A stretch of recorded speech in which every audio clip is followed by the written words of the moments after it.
Good morning, everybody. Thank you so much for joining another episode of Unleash Her. My name is Adriana Luna Carlos, and I'm one of the CEOs and founders of She Rises Studios. I'm going to be subbing in today for the wonderful and the amazing Hannah Olivas, aka my mom.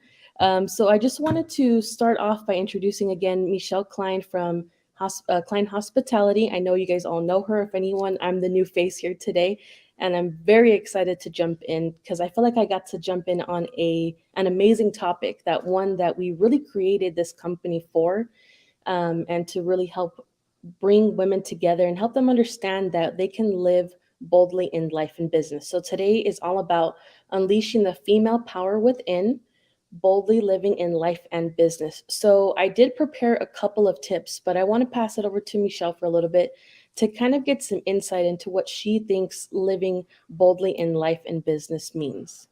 Thank you, Adriana. Good morning, everyone. For those of you who are watching the recorded session, good afternoon, good evening, good night, whatever it is, in whichever part of the world that you're in. We're excited to be here. And like Adriana was saying, today we're going to talk about how can being bold help you in your unleashing process. And I think also it's a great topic, and I have a few notes and a few tips to share as well. But I wanted to start off by saying one very specific thing. There is absolutely no passion found in doing anything small. And being bold has to do with doing things big, right? Go big or go home, doing things in a large way, and stepping out of that comfort zone. So I have to say that being bold for me is in the top priority list when it comes to personal and professional growth. And I've always been an introvert, and as an introvert, being bold is something that is not comfortable, right? So we talk many times about stepping out of that comfort zone and stepping out of what we know that it is that we do best in order to be able to elevate and in order to be able to continue to grow. So most definitely, being bold is top of the list. What do you think, Adriana? Yeah, I agree. And I think that a good way for individuals like ourselves who are introverts and can be nervous, and maybe we're stepping out into something we're not familiar with and comfortable with, is to kind of zone in your mind and think of, go to a place where you are comfortable. Try to find that comfort. And they always say get comfortable with being uncomfortable, but they never say how to do that. So one of the ways that I kind of implement that is when I'm starting to feel that stress, and you can feel it in your fingers and you can feel it in your body. It's a tingling sensation sometimes. It obviously pops up in different forms, but what I try to do is in my mind go to a comfortable place, where I have felt the most at peace. But and then, well, I'm in that peace, then I push forward. And little by little, you start to grow the comfort with being uncomfortable. So I think being bold can mean a lot of different things. And I think that we forget that it's okay to be afraid, but you can still be bold within that. So, one of the biggest things, and that's my number one tip, is when within being bold in life and business, is being yourself. It's okay if you mess up sometimes, it's okay if you stumble, it's okay if you fall. Be open about who you are, being transparent, being honest. It allows you to be comfortable with who you are and allows others to see you as true and authentic. And again, in return, that makes you comfortable. And then being confident. Remember why you do what you do in life, whether it's in business or in life, in your home life. You started something because you started with ambition. You wanted to strive for something more than what you're used to in your life. What is one of the tips that you might have in conquering some fears? So I absolutely love the three tips that you just shared with us, and I think it's very they're the three of them are very important values when it comes to stepping out of your comfort zone, when it comes to being bold and doing things in a larger scale, in a bigger way. So some of mine are, I think that step one has to be following your intuition. Believing that that little voice inside of you is telling you the right thing. Having clarity around what it is that you want, how you can do things, being organized, and trusting, like I said, trusting your intuition, listening to that voice inside of you that is guiding you through the right process and into the right place. I think those are the things that are going to allow you to step out of that comfort zone and be bold. And I also think that boldness is being able to take action on the things that feel exciting, but at the same time uncomfortable. The last thing that I would say is, on the one hand, crush self-sabotage, because self-sabotage will not allow you to be bold in order to do things bigger. And then lastly, I think that what's important to be aware of is to create and to allow for that space. So allow yourself the space to be bold. When you walk into a room full of people, full of professionals, it may seem intimidating, but here's the thing: listen to your voice inside of you. Be aware of your intuition and be in tune of your intuition. Have clarity, and you are already prepared to take on that space when you go inside that room full of people to be bold. And you're going to realize that the first few times that you do it, it's harder, but then it gets easier and easier, and you start feeling more confident. Like Adriana, you were saying how confidence, it's extremely important. It's an important piece of the puzzle for sure. Yeah, and I wanted to go back because I love, well, obviously creating this space for that confidence. I love it. And then you talked about crushing self sabotage. So to me, when I kind of think of that, I go back into conquering our doubts and our fears. And I think the best way to do that is by showing up in strength, being confident in your decision making, not second guessing yourself. Because anytime you have those hesitations or hiccups, it leaves room for mistakes that yes, they can happen, but they wouldn't have happened necessarily had you not second guess yourself, which we all tend to do. We're human, and that's okay. So the more you practice, the better you get at conquering your fears. Conquering your fears, to me, and any sort of a doubt, is just doing it. Just do it anyways. Practice doing, practice messing up. It's okay. The more you mess up, the better you're going to get at being successful at whatever it is. So maybe we can put some examples or samples into this. What do you think is something that, on a routine basis, that whether it's in life or business, you can pick a topic that people really doubt themselves, or show their fears, and it's really prevalent? Can you think of anything? So, yes, absolutely. So, for example, in business, how many times you have seen or heard of business owners or project managers or leaders who, when they are in front of a specific problem, there's this solution that is completely out of the box.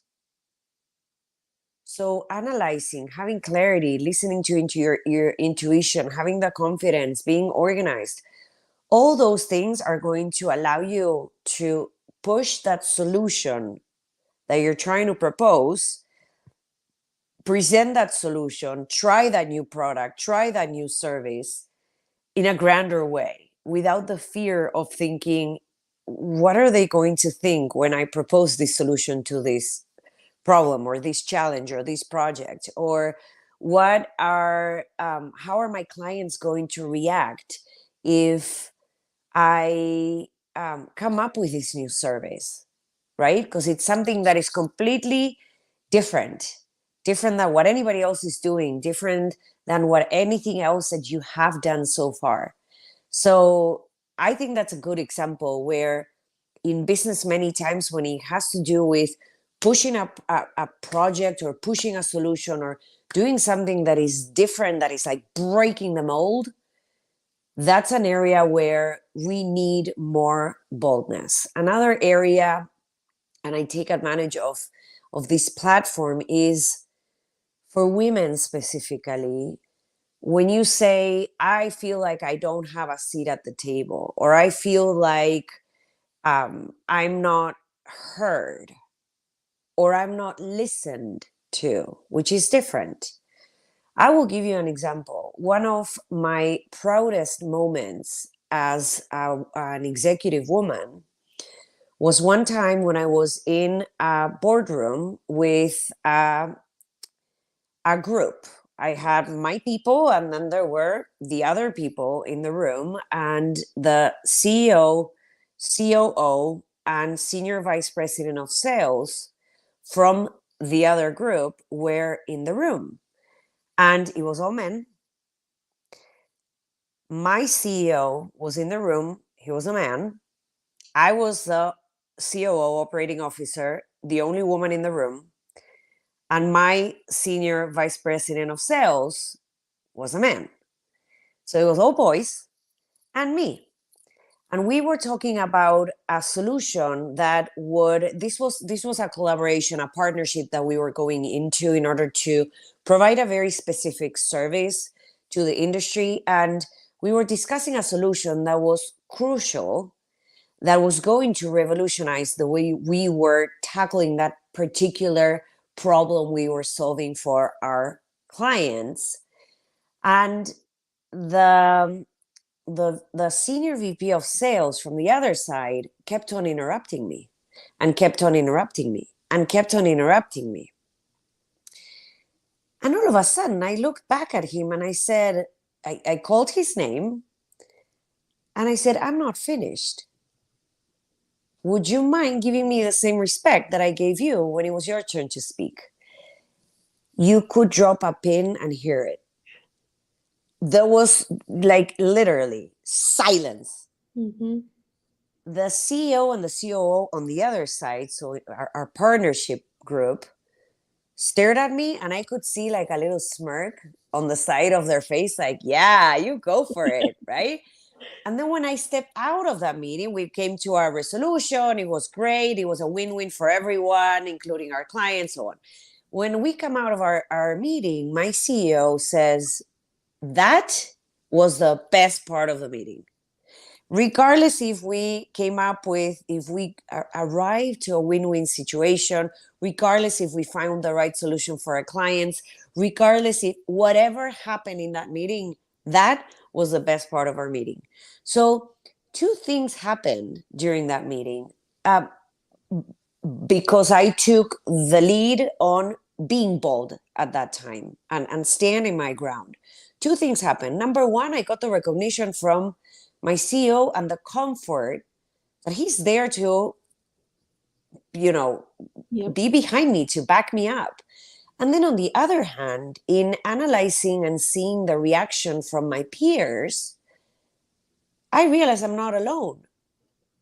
So if anyone out there is thinking, no, I can't do it, yes, do it. Yes, do it.